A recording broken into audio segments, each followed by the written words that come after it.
ചെന്താമരയ്ക്ക് counselling. നാളത്തെ കോടതി നടപടി നിർണായകം. നെന്മാറ ഇരട്ടക്കൊലക്കേസിൽ പ്രതി ചെന്താമരയ്ക്ക് കൗൺസിലിംഗ്. ഇന്നലെയും ഇന്നും കൗൺസിലിംഗ് നൽകി. ജില്ലാ നിയമസഹായ വേദിയുടെ കൗൺസിലിംഗ് റിപ്പോർട്ട് നാളെ കോടതിയിൽ സമർപ്പിക്കും. ഈ റിപ്പോർട്ട് പരിശോധിച്ച ശേഷമാകും കോടതി വിധി പ്രസ്താവിക്കുക. കേസിൽ വാദം പൂർത്തിയായി ചെന്താമര കുറ്റക്കാരനാണെന്ന് കോടതി കഴിഞ്ഞ ദിവസം കണ്ടെത്തിയിരുന്നു. ഇന്ന് വിധി പ്രസ്താവിക്കുമെന്ന് പറഞ്ഞെങ്കിലും നാളത്തേക്ക് മാറ്റുകയായിരുന്നു.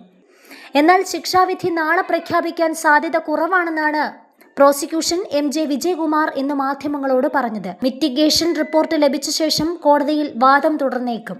പ്രതിയെ വീഡിയോ കോൺഫറൻസിംഗ് വഴി ഹാജരാക്കാനാണ് കോടതി നിർദ്ദേശം നൽകിയിരിക്കുന്നത്. അതിനാൽ വിധി നാളെ ഉണ്ടായേക്കില്ലെന്നും പ്രോസിക്യൂട്ടർ പറഞ്ഞു. പാലക്കാട് അഡീഷണൽ സെഷൻസ് കോടതിയാണ് കേസിൽ വിധി പറയുന്നത്. പ്രതിഭാഗത്തിന്റെയും വാദിഭാഗത്തിന്റെയും വാദം പൂർത്തിയായി. ചെന്താമര സ്ഥിരം കുറ്റവാളിയാണെന്ന് പ്രോസിക്യൂഷൻ വാദിച്ചു. സമൂഹത്തിന് തന്നെ ആപത്തായ ഇയാൾക്ക് വധശിക്ഷ നൽകണം. പ്രതി കുറ്റകൃത്യം നടത്താൻ ഇനിയും സാധ്യതയുണ്ട്.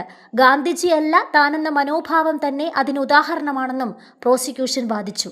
എന്നാൽ പ്രതിക്ക് മാനസാന്തരപ്പെടാൻ അവസരം നൽകണമെന്നാണ് പ്രതിഭാഗം വാദിച്ചത്.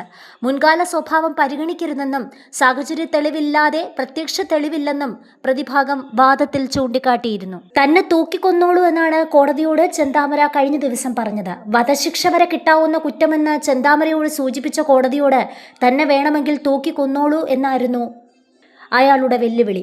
ഇനിയും മറ്റുള്ളവരെ അപായപ്പെടുത്തുമോ എന്ന ചോദ്യത്തിന് വേണ്ടി വന്നാൽ കൊല്ലുമെന്നായിരുന്നു ചെന്താമരയുടെ മറുപടി. തനിക്കെതിരെ എഴുതാൻ പറ്റുന്നതൊക്കെ എഴുതിക്കോളൂ എന്നാണ് അയാൾ പറഞ്ഞത്. ഒരു ചെകിട തടി കിട്ടിയാൽ മറ്റേ ചെകിടം കാണിച്ചു കൊടുക്കാൻ താൻ ഗാന്ധിജി അല്ലെന്ന് ചെന്താമര പറഞ്ഞു.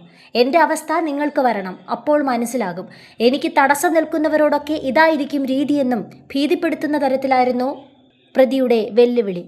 പോത്തുണ്ടി സ്വദേശികളായ സുധാകരനെയും മാതാവ് ലക്ഷ്മിയെയും 2025 ജനുവരി 27 ചെന്താമര വെട്ടിക്കൊലപ്പെടുത്തിയത്.